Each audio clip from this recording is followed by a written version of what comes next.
Hello అండి అందరికీ welcome to my channel. ఈరోజు అయితే రాజమండ్రిలోని అతిపెద్ద కడియం నర్సరీకి అయితే విజిట్ చేసామండి. కడియం నర్సరీ అంటే చాలా ఫేమస్ కదండి. రకరకాల పూల మొక్కలు అయితే మనం ఇక్కడ చూడొచ్చు. చాలా పెద్ద నర్సరీ అండి ఇది కూడానా.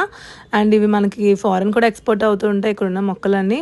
ఎందుకంటే ఇక్కడున్న మొక్కలు అన్ని రకాల మొక్కలు అయితే మనం చూస్తామండి. మనకి లోకల్లో అయితే అన్ని రకాలైతే మనం చూడలేము.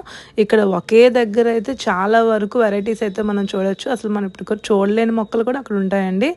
అవే నాకు నచ్చాయి, అందుకే చూద్దామని వెళ్ళానండి. చాలా చిన్న చిన్న greenery plants, outdoor and indoor plants, పెద్ద చిన్న మొక్కలకే బొప్పాయికాయలు హైబ్రిడ్గా రావడం అండ్ చిన్న చిన్న కొబ్బరి చెట్ల కింద కొబ్బరికాయలు ఉండడం అవన్నీ చాలా బాగా అనిపించిందండి. అసలు అవి తీసుకుందామంటే అసలు కార్లో అయితే స్పేస్ లేదు, ట్రావెలింగ్లో ఉన్నాం కదా.